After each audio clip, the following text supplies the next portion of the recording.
Assalamualaikum warahmatullahi wabarakatuh.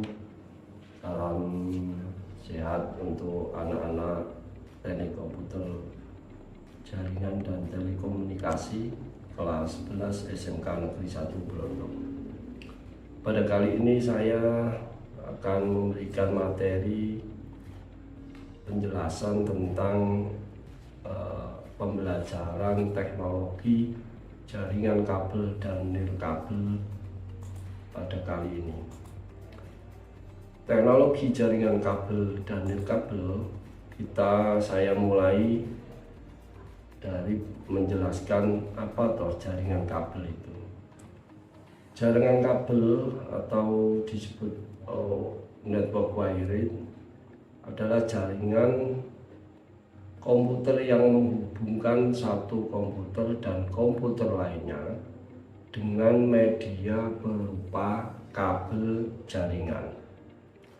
Kabel ini berfungsi agar satu komputer dengan komputer lainnya dapat bertukar informasi atau data yang terhubung dalam jaringan internet.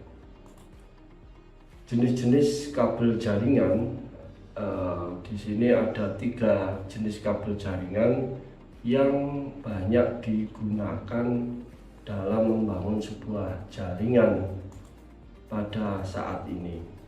Pertama, ada kabel koaksial.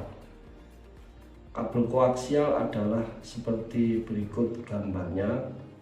Di sini ada kabel koaksial, di mana kabel ini biasanya digunakan untuk menghubungkan televisi atau TV dengan perangkat antena. Yang kedua, kabel koaksial ini juga digunakan untuk membangun jaringan komputer sebagai jalur radio. Yang ketiga, kabel koaksial ini karena performa atau kinerjanya dan jangkauan jaringan yang dihasilkan sangat terbatas, maka kabel koaksial ini sudah banyak ditinggalkan oleh para pengguna jaringan internet. Yang kedua, ada namanya kabel twisted pair. Kabel twisted pair merupakan kabel jaringan yang di dalamnya terdiri atas beberapa kabel yang saling berpasangan. Yang kedua, kabel ini terbagi menjadi 3 jenis. Yang pertama ada namanya kabel STP atau shielded twisted pair. Kabel STP ini merupakan jenis kabel yang memiliki perlindungan dari gangguan elektromagnetik. Yang kedua, kabel ini cocok digunakan pada perusahaan besar yang membutuhkan kinerja jaringan yang lebih maksimal. Dan gambar ini adalah salah satu bentuk dari kabel STP.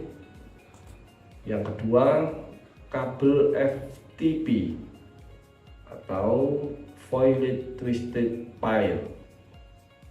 Kabel FTP merupakan jenis kabel yang memiliki lapisan perlindungan semacam foil. Yang kedua, lapisan ini berguna membuat ketahanan yang lebih baik terhadap gangguan gelombang magnetik. Dan penampakannya seperti ini dari gambar kabel FTP. Yang ketiga ada kabel UTP. Ini kabel yang sering digunakan di dalam praktek di teknik komputer jaringan dan telekomunikasi di kelas. Kabel UTP adalah unshielded twisted pair. Kabel UTP merupakan jenis kabel yang tidak memiliki perlindungan di dalam kabelnya. Yang ketiga, jenis kabel ini memiliki kelemahan utama yaitu rentan dan sensitif terhadap arus listrik tegangan tinggi. Yang ketiga, kabel jenis ini banyak digunakan pada jaringan telepon dan jaringan LAN (Local Area Network) dengan kapasitas kecil atau kapasitas lokal. Jenis-jenis kabel UTP ada dua. Dalam membuat kabel UTP biasanya ada susunan, dan susunannya ini ada dua. Yang pertama disebut kabel strike, yang kedua disebut kabel cross. Kabel strike, kabel yang memiliki cara pemasangan yang sama antara ujung satu dengan ujung dua atau ujung lainnya. Fungsinya untuk menghubungkan dua perangkat atau device yang berbeda. Contoh penggunaan kabel strike: pertama, untuk menghubungkan antar komputer dengan switch. Yang kedua, menghubungkan switch dengan router. Dan ini adalah susunan kabel dari kabel strike. Gambarnya seperti berikut susunannya: di ujung kabel satu dan di ujung kabel 2 seperti ini.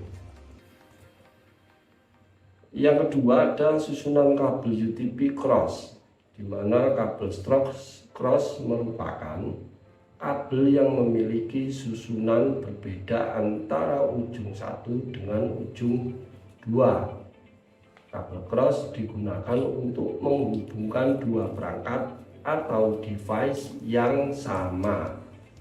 Contoh penggunaan kabel cross yaitu: satu, menghubungkan dua komputer secara langsung, di membuat jaringan peer to peer. Yang kedua, menghubungkan dua buah switch. Berikut adalah gambar dari susunan kabel cross, di mana ujung konektor 1 dengan ujung konektor 2 berbeda susunannya. Akan lebih jelas nanti kita akan mempraktekkan cara membuat susunan kabel strike dan kabel cross. Untuk membuat sebuah kabel UTP atau kabel jaringan diperlukan beberapa peralatan, diantaranya tang krimping. Ini tang krimping. Yang kedua ada cutter tool atau alat pengupas kulit kabel, ada kabel UTP, ada konektor RJ45, dan ada alat ukur yang bernama tester UTP RJ45. Langkah-langkah cara pemasangan kabel UTP. Di sini ada tipe strike, langkah-langkahnya. Langkah pertama, nah ini dikupas dulu dan sebagainya. Langkah kedua, dipisahkan, diurutkan susunannya dari putih oranye, putih hijau biru, putih biru hijau, putih coklat coklat. Ini yang di ujung satu, karena ini strike, nanti di ujung 2 juga sama susunannya. Ini adalah langkah-langkahnya, seperti memasukkan kabel dan sebagainya. Ini gambar dari kita mempraktekannya nanti. Langkah kelima, setelah kabel tersusun, kita akan menggunakan alat tester, dan bentuk dari hasil kerja kita memasangkan atau menyusun kabel strike dengan konektor RJ45 adalah seperti berikut, di mana ini adalah cara terbaik atau pemasangan yang paling rapi, di mana kulit kabel masuk sedikit dalam konektor sehingga terkesan terlihat rapi dan lebih kuat dari susunannya. Langkah keenam juga sama, ini cara memasang kabel keduanya dengan susunan yang sama. Dan berikut adalah tipe kabel cross atau cara memasang susunan kabel cross pada kabel UTP, dimana susunannya adalah: pertama ada putih hijau hijau, putih oranye biru, putih biru oranye, putih coklat coklat. Ini di ujung 2, kalau ujung satunya sama dengan susunan strike.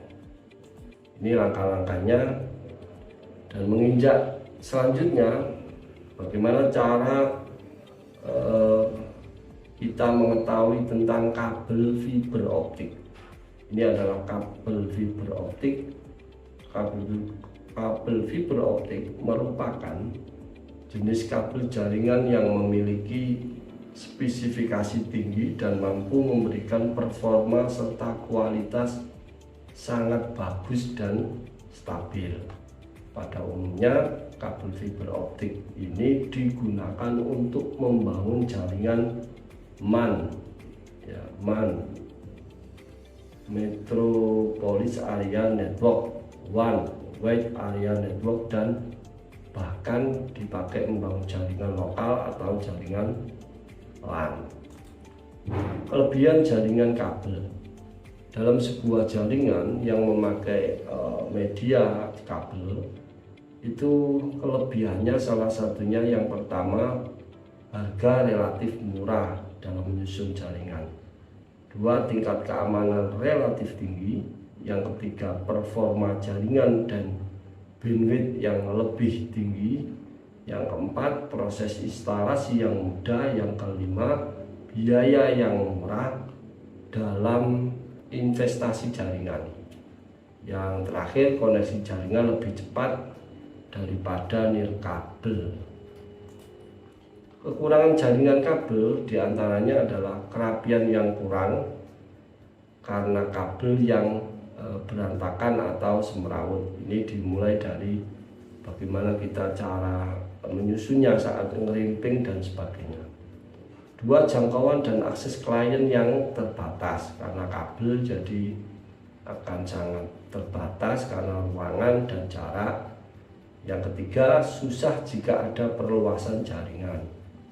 Yang keempat, wired LAN harus ditempatkan di tempat yang aman. Yang terakhir, security pada jaringan kabel LAN akan hilang pada saat kabel jaringan dipotong, kepotong, atau disabotase orang yang tidak bertanggung jawab.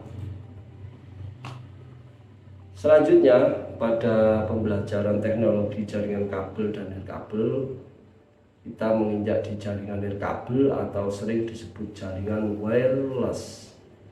Jaringan nirkabel atau wireless network adalah komunikasi antara sistem komputer tanpa menggunakan kabel.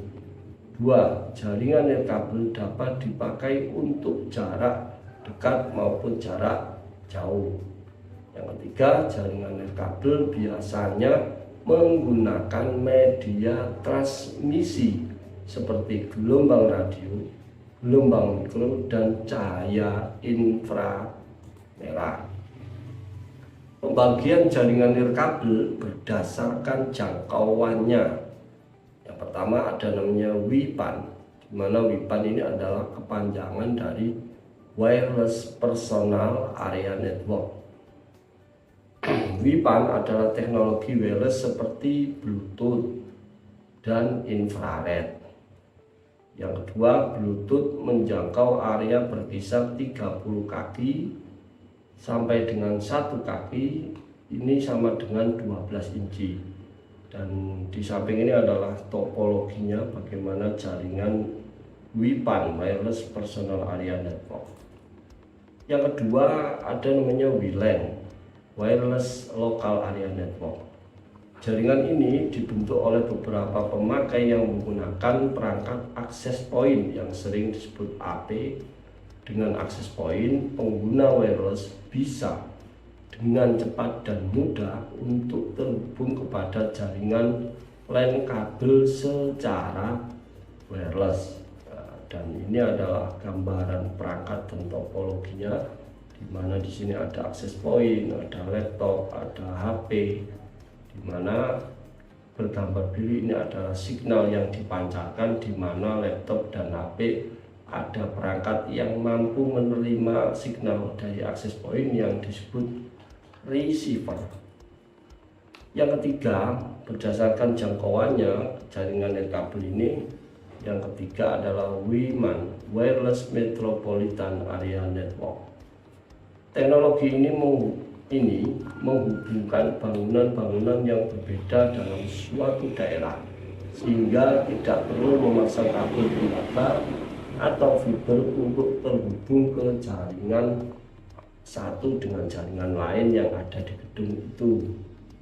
Ini adalah gambarannya bagaimana topologinya. Di sini ada hotspot, ada gedung 1 ke gedung 2, di sini ada pemancar, penerima signal dan sebagainya.